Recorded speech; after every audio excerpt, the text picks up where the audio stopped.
নমস্কার। আজ শোনাবো এক আত্মনির্ভর ভারতের গল্প। আসুন কিছু প্রয়োজনীয় ওষুধের দাম সম্পর্কে আমরা জেনে নিই। প্যান 40 অ্যাসিডিটির জন্য প্রয়োজন, দাম ছিল 7 টাকা 50 পয়সা, হয়েছে 14 টাকা। টেসলা, যাদের হাই প্রেশার এবং হার্টের অসুখ রয়েছে তাদের এই ওষুধটি প্রয়োজন, দাম ছিল 7 টাকা, হয়েছে 10 টাকা।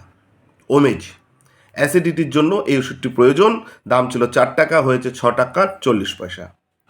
প্রিয়োগার জি, যাদের ডায়াবেটিস রয়েছে তাদের জন্য এই ওষুধটা প্রয়োজন, ছিল দাম 8 টাকা, হয়েছে 15 টাকা।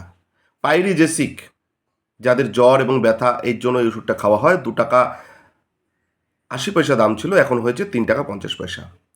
ভিটাজাইন, হজমের 200 মিলিগ্রামের যে সিরাপ, তার দাম ছিল 97 টাকা, হয়েছে 120 টাকা।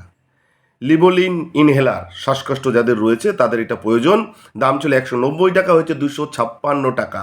এই হচ্ছে এক আত্মনির্ভর ভারতের ভয়ঙ্কর তথ্য। একটাই শপথ নিই, বদলে দিন, পাল্টে দিন এই এক না একতন্ত্র স্বৈরাচারী সরকারের বিদায় দিন। নমস্কার।